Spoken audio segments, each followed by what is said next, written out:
आप सेंटर में और इधर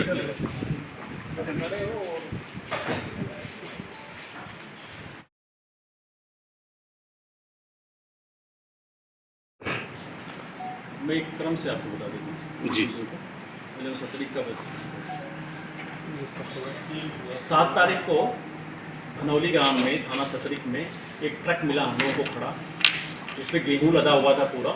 और जब वहाँ पे आरंभिक जानकारियों के बाद ट्रक की जब तलाशी ले गए तो वहाँ पे डेड बॉडी भी मिली थी उसके अंदर, क्योंकि पूरी तरह से ब्लाइंड केस थी ये।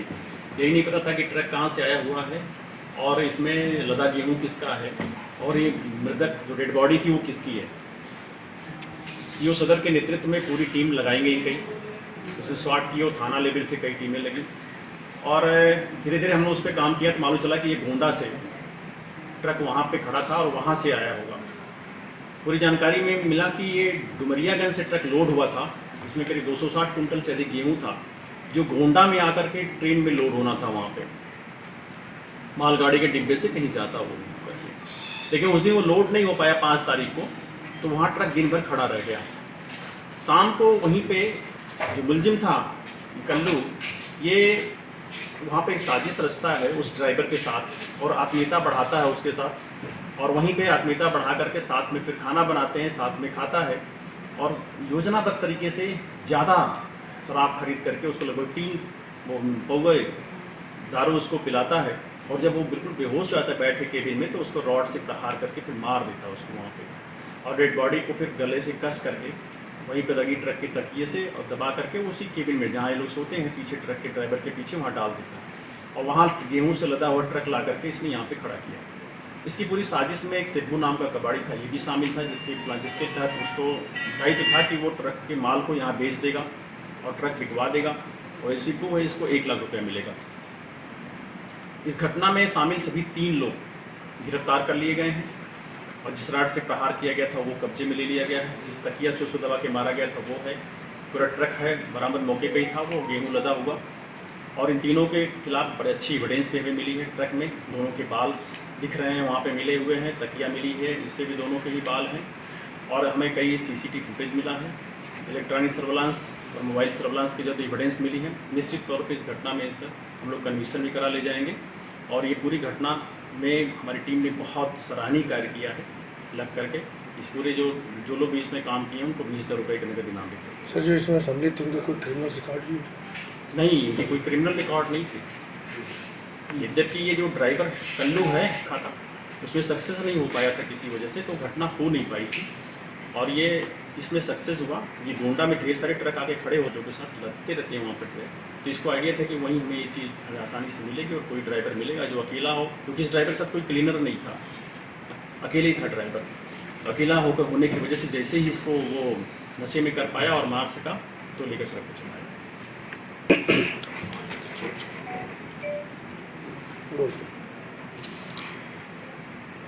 जी। घटना 6 तारीख को घटित हुई थी। मॉर्निंग में सूचना मिली कि एक व्यक्ति कमरे में ही अपने मरे हुए पड़े हुए हैं और वो घर में उस वक्त जब पूरी जानकारी की गई तो 2 ही भाई थे वहाँ पे पड़े घर में सो रहे थे और इसके फैमिली के कुछ हिस्से अलग रहते थे। मदर फादर एक बाड़ा बोलते हैं वहाँ पे जाकर रह रहे थे और जो मृतक की पत्नी है वो बाराबंकी में रहती थी। इस घटना में भी ब्लाइंड तरह से था पूरी तरह से केस। मृतक जो था एक सफाई कर्मी भी थे, सरकारी एम्प्लॉइज थे वो। जब पूरी डीप में एसएसपी नार साहब के नेतृत्व में टीमें लगी वहाँ पे, शिवराम नगर, SO बदोसराय और स्वाट की टीम, तो कुछ तथ्य धीरे धीरे आने लगे। ग्रामीणों से पूछताछ से पता चला कि जो मुलजिम आज की डेट में वीरेंद्र है, ये जानबूझ करके शादी भी नहीं किया और इसके जो पूरी दिनचर्या थी, जो जीवन थी, उसमें काफ़ी सातिराना चीज़ें थी। उस दिन जो घर से एक राइफल बरामद हुई थी वो पूरी तरह से उसमें तेल से इसने डुबो रखा था ताकि हमारा ध्यान फोकस हो उधर।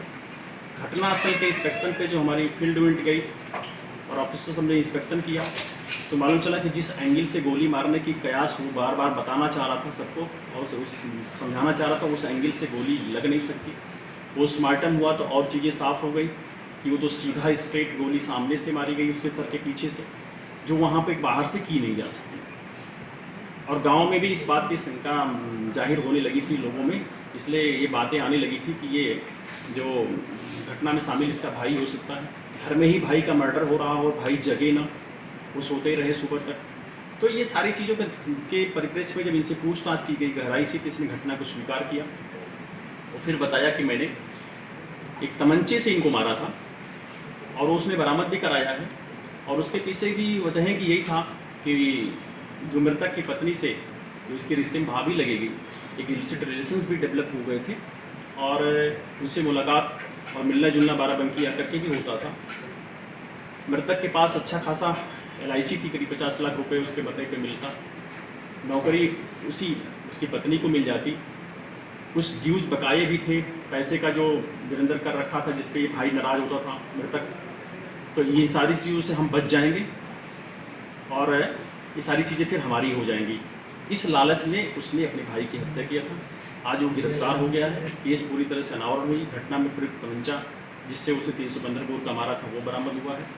ऑलरेडी बुलेट हमें बरामद हुई है पोस्टमार्टम में बॉडी से, तो हम उसको मैच भी कराएंगे, एक अच्छा एविडेंस होगा। और हमने इसमें जितनी भी रिलेवेंट और सरकमस्टेंस एविडेंस थी वो कलेक्ट किया है और निश्चित रूप से कोर्ट में हम उसको कन्विक्शन कराएंगे। ये जब राइफल लिया दायरा कि हम उसके पहले के ही से ही ले रखे थे एक व्यक्ति से, और ये उसे जो पूछताछ की गई उस हिसाब से जिसने नाम बताया हम उस पर भी काम कर रहे हैं। अमर दिव्यांग सेवा संस्थान नाम से संस्था जो सुल्तानपुर में रजिस्टर्ड हुई थी 2021 में, और वो वहाँ पे दिव्यांग लोगों के वहाँ पे रख करके उनकी सेवा शुश्रूषा, वहाँ गेस्ट स्पीकर्स बुला करके, टीचर्स बुला के पढ़ाना लिखाना, ये सारी चीज़ें करते थे। तत्कालीन जो वहाँ पे दिव्यांग जिला कल्याण अधिकारी थे, उनका ट्रांसफ़र बाराबंकी हो जाता है, तो वो यहाँ आकर के भी उसी संस्था का एक यहाँ पे ब्रांच हैदरगढ़ में किराए का एक लेकर के मकान उसमें खोलते हैं। वो कुछ दिनों तक वहाँ पे सब ठीक ठाक चला, लेकिन क्योंकि ये संस्था इंडिपेंडेंट रजिस्टर्ड नहीं हो पाई, यहाँ पे जो इंफ्रा था वो इस तरह का नहीं था कि इसका रजिस्ट्रेशन हो जाए, तो कुछ दिन तो यहाँ पे चला उसी की ब्रांच के रूप में यहाँ पे। और यहाँ बीच बीच में वोकेशनल कोर्स के लिए कुछ बच्चे आ जाया करते थे आसपास के लिए, जैसे कि कभी इसमें अधिकतम एक बार 41 बच्चे हो गए थे, वो लोकल थे सब, और जैसे ही स्कूल कॉलेज खुले वो लोग चले गए करते। कुल 4 वहाँ पे लड़के लड़कियाँ वहाँ पे कह सकते हैं कि जो थे, और एक लड़का और 3 लड़कियाँ वहाँ पे थे जो कि रह रहे थे अभी भी, जो जिनकी की मंदबुद्धि है, उनकी स्थिति बहुत अच्छी नहीं है, कोई उसमें ठीक से समझ नहीं पाता है, कोई बोल भी नहीं पा रहा, सुन भी नहीं पा रहा है, ऐसी ऐसी उनकी स्थिति थी। जो संस्था के संचालक लोग थे, जिसमें राजेश कुमार रत्नाकर है और ये वादी मुकदमा सुनीता, ये इन लोगों ने मिलकर संस्था को चला रहे थे। इसी में कोई केयरटेकर था, कोई इसका जो है संस्था का संचालक बने हुए थे, कोई चपरासी था इसमें। ये सारे लोग संस्था को जो चला रहे थे, ये बेसिकली सुल्तानपुर से विवाद इनका शुरू होता है। सुल्तानपुर में जो संस्था के इस्टेब्लिशमेंट में सुनीता के काफ़ी प्रॉपर्टी वहाँ पे बेच दी गई। आरोप ये है सुनीता का कि ये रत्नाकर जो है हमारी प्रॉपर्टी लगभग 10-11 बीघा ज़मीन बिकवा दिया, जिसकी कीमत करीब 50-60 लाख रुपए होती है, और वहाँ की संस्था के इस्टेब्लिशमेंट में लगा दिया, और इससे हमें तो कोई गेन नहीं हो रहा, और ये पैसा पूरी तरह से रत्नाकर खा गए। पिछले कुछ दिनों में इनके बीच विवाद शुरू हो गया दोनों के बीच में, और एक दूसरे पर आरोप प्रत्यारोप करना शुरू कर दिया था। पहले भी 2 बार एप्लीकेशन भी 156(3) कोर्ट में डाल रखा एप्लीकेशन इनके खिलाफ मुकदमा लिखाने के लिए। ये सारी चीज़ चल रही थी। इसी बीच सुनीता ने एक एप्लीकेशन दिया कि वहाँ से एक लड़की गायब है, उसकी मिसिंग है, और इनके ऊपर आरोप लगाया 376 का, 366 का। ये हमने केस को रजिस्टर्ड करके इमीडिएटली किया। इसमें एक टीम जिला दिव्यांग कल्याण अधिकारी की और DPO की और SDM साहब की भी जांच की। तो ये भी मैम देखा गया कि अब ये जो कि इनके बीच आपस के सदस्यों के बीच ही काफ़ी टसल चल रही है, विवाद चल रहा है, और विवाद इस रूप का है कि वो प्रॉपर्टी को यहाँ से सुल्तानपुर तक की तमाम बातें थी। इनके बीच जो 3 सालों कार्यकाल में ढेर सारी इशूज़ हैं कि मेरा पैसा वहाँ गायब, इनका पैसा यहाँ गायब। तो इसमें ध्यान में रखते हैं इन बच्चों का यहाँ पे जो है रहना ठीक नहीं है। तो जो 3 लोग थे, एक मेल और 2 फीमेल, इसकी तो कमेटी बना करके शिफ्ट कर दिया गया है लखनऊ की एक संस्था में, ताकि वहाँ पे इनको देखभाल किया जा सके। इसमें नामजद जो मुकदमे में नाम, उनमें से 3 लोग आज गिरफ्तार किए गए हैं, और इनका हम ले रहे हैं रिमांड यहाँ पे। अभी हम जो मिसिंग महिला है, लड़की है, उसकी तलाश लगातार जारी रखे हुए हैं। हमारी प्रथम प्राथमिकता उसको देखें, क्योंकि पहले भी जब वो आई थी तो सुबह यहाँ के एक गाँव बताया गया कि 6 महीने तक रुकी थी और वो वहाँ से जाना नहीं चाह रही। वहाँ ग्राम प्रधान ने ला करके यहाँ पे दाखिल किया था और उन लोगों से जब जानकारी की गई तो ये भी मालूम चला कि वो उसकी मनस्थिति ऐसी होती थी कि जहाँ जाती थी वहीं रुक जाना, कहीं बहुत ज़्यादा लंबा मूवमेंट नहीं करना चाहिए। तो इसलिए हमने लगातार लोनी कटरा, कोठी, असंदरा के आसपास के गाँवों में एक ग्राम प्रधानों से, उनके माध्यम से, अपने डिजिटल ग्रुप के माध्यम से खबर कर रहे हैं और मैंने उनकी कंप्लेंट वगैरह भी निकलवाए हैं, जिससे पता चल सके अगर कहीं पे है। और मीडिया के माध्यम से मैं निश्चित तौर पर जो ज़्यादा सफलता मिल जाने की चांस है, फिर जब खबरें जाएंगी तो लोग जरूर बता देंगे कि कहाँ गई, क्योंकि इतना हमें प्राइमरी एविडेंस आ रही है कि उसको किसी ने देखा अकेले सड़क पे जाते हुए कोठी वाले रोड पर। क्योंकि ये मैटर FIR के रूप में रजिस्टर्ड हुआ था। हम लोगों ने जो यहाँ पे एक लड़की थी उसका मेडिकल कराया और उसका बयान कराए हैं और जो थोड़ी हमें साक्ष्य मिली है उसके आधार पर हम इनका प्रथम रिमांड ले रहे हैं। तो इसकी इन्वेस्टिगेशन चलेगी, इसकी क्लोज मॉनिटरिंग सीनियर ऑफिसर्स कर रहे हैं और कार्रवाई कर रहे हैं। कानपुर में भी, यहाँ भी इन्होंने मेरे साथ बहुत बड़ा धोखा किया और पैसा गायब किया, ये सारी भी बातें चल रही थी। पुलिस उस दौरान भी गई थी वहाँ पे और उसकी जांच भी की थी। जिला दिव्यांग कल्याण अधिकारी वहाँ कई बार जाके जांच कर चुके हैं इनकी चीज़ों की और उन्होंने फिर यही पाया था कि संस्था इनके बीच, क्योंकि जब विवाद स्थिति पैदा होगी लड़के थे वहाँ पे, तो उनके स्टेटमेंट भी लिए गए थे, तब कोई इस तरह का आरोप नहीं आया करेंगे।